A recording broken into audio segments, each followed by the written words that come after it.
Why hello there, and welcome back to Party Hard.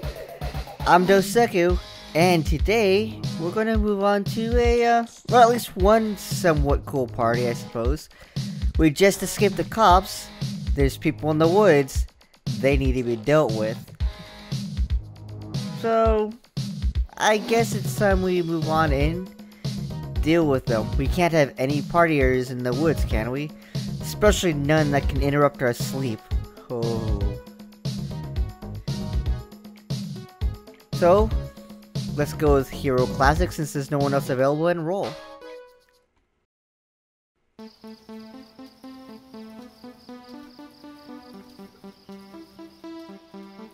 Alright, so to start things off, you probably are noticing that this is a kind of a small party. Especially considering the ones we've been to usually had maybe about 50 to 60 something people on them. But no worries, we're good here. This does have a few different ways to kill people. And let's see what we brought in with the phone call. Ah, there we go. It's our friends from the party boat. But they won't do as good of a job as they did there. Okay, maybe a little better, but not too much better, I suppose.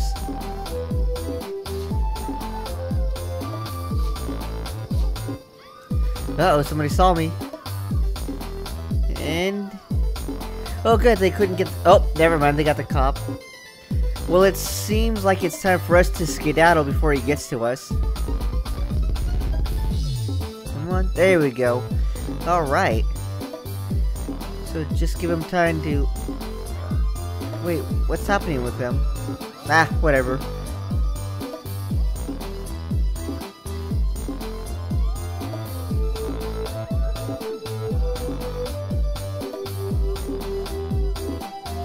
Now, as always, we're going to walk into the pool here, because this does act as a separate area. And the only time people will see you murder other people is if they're in the pool area with ya. So by taking care of anybody in there and having a choke point, we can make sure that no one escapes. And that was a waste of a tower. Now what's interesting here is since the cop is kind of bugged out, we can kill indiscriminately and... well, we'll suffer no consequences because there is no one to stop us.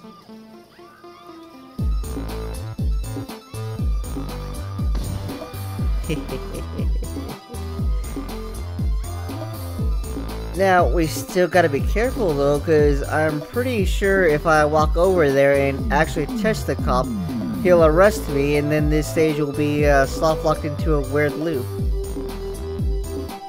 Well, not really though, I guess, since we can press A button and just skip the part where it would do the counter.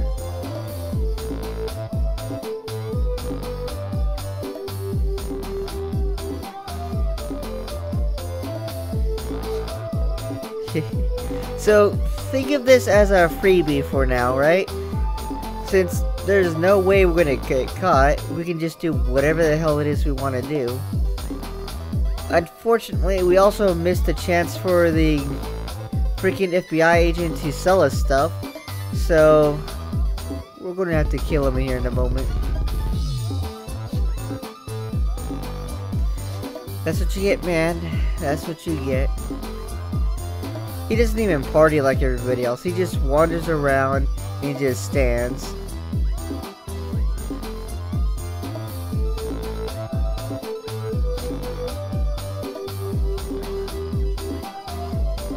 I don't know what that death trap up there is supposed to do. I mean, it looks like it's a saw, but it doesn't do anything. No one dies to it. Maybe it's a pushing device.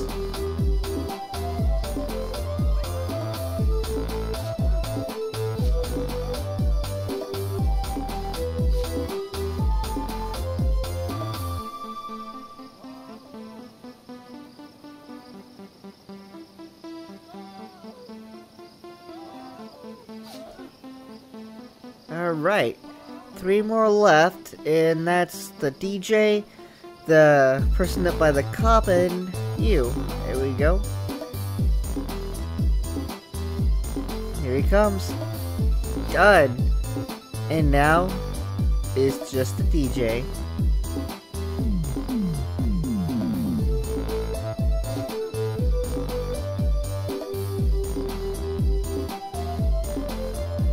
And we're out of here.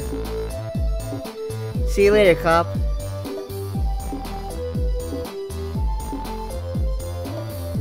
So, 4 minutes is pretty good. I mean, hell, we didn't have to dodge anything. This was just a gimme party. I think we can move on. The Descent. A violent maelstrom. Nature has a way of bringing the most devious of minds back down to earth. And shortly after the Sawmill Massacre, our psychopath succumbed to the outdoors, of all things. Really now, Mr. West, can we stop with the cliched storytelling? This isn't a tale from Narnia. How could you possibly know his motivations for being in that wood? Perhaps he wanted to feel closer to nature. Perhaps he was tired of killing. Just maybe he wanted to feel closer to his victims. All I know is, when the cops turned up to search the surrounding areas, they turned up nothing. And this was a place right out in the middle of nowhere, so it wasn't like he could have gone far. There was only one possible explanation. He'd managed to hitch a ride out of there. You think he called the paramedics himself? Well, it makes sense, right? Splatter yourself with some of the blood at a mass murder scene, and the medics aren't exactly going to be picky about who they pick up. He's breathing, so you get him to the wagon ASAP. Of course, this particular victim was breathing a little too well for his or their own good. I guess they may be adding a new phrase to the ambulance protocol handbook. Never give drugs to a psychopath.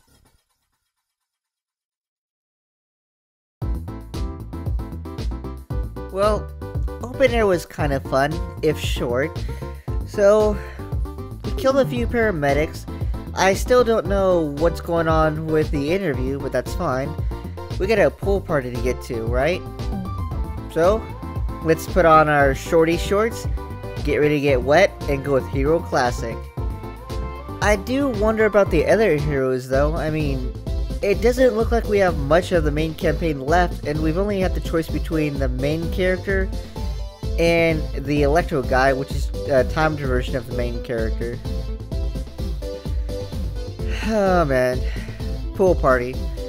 So, pool party is probably one of the worst parties, and the reason why is because it's essentially the same exact party as the rooftop party.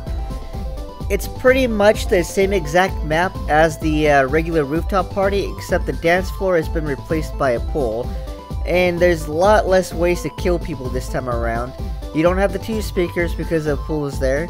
We don't even have the gumball machine to deal with the freaking bodyguard on the left that's guarding the people that won't ever leave their little balcony area, and we've already got caught and we're called a kitty.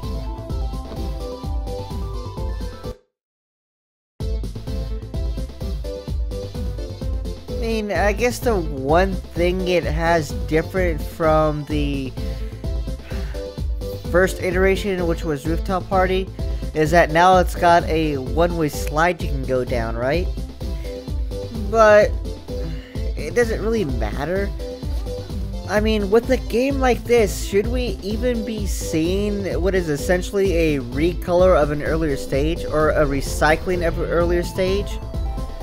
With the only difference being, maybe they added one thing to the middle and wanted... Oh, I'm sorry, there's still less kills, so they've only added... They replaced the 2 speakers with a friggin' party shack, or the bar area, I guess, and that's it.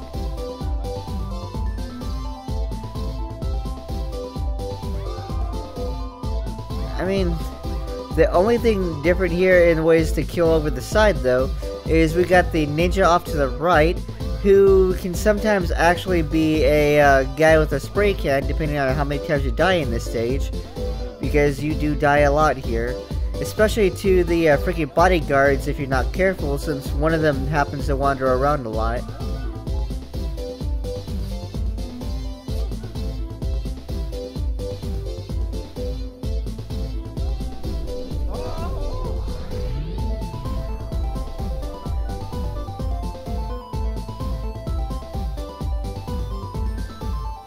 But yeah, that's all there is to this. There really isn't much to say. We've already seen this before, and this is going to take a terribly, terribly long time. So, tell you what, since there's really nothing interesting going on, let's go ahead and speed this up a little bit, and I'll catch back up to you when we're closer to the end of this. As far as the phone call goes for here, I believe even that's the same as it was last time, where it will summon a bunch of partygoers and that won't really do anything. This could have been so much better.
Now you may be wondering why I let the folks on the balcony to the left live.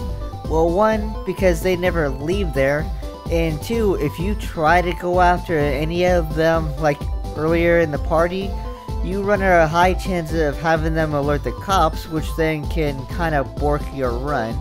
So saving them for last gives you a great chance to make sure no one gets to call the cops, and allows you to murder the guy if he does call the cops and still get away.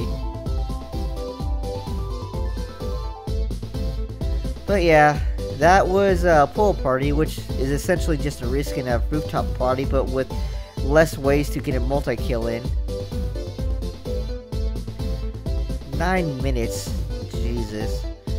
Alright, whatever. Let's get out of here.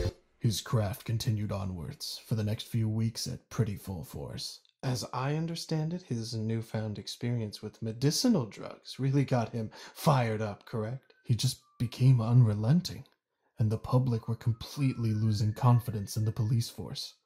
Well, no, they'd already lost all confidence. Now they were forming task forces and going out onto the streets themselves looking for him. He even had followers by this point, groups of people who saw what he was doing as some kind of means to a human utopia. We just couldn't keep up with him.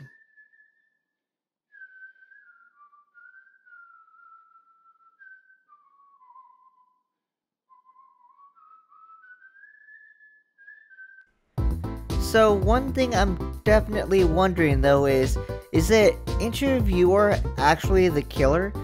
I mean, by the way he talks, he certainly sounds like it, the way he romanticizes the killer that we're dealing with.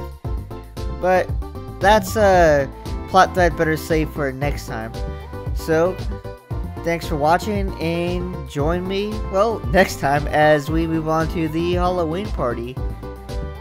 Maybe we'll get a cool costume. Hell if I know. I'll see you there and we'll find out.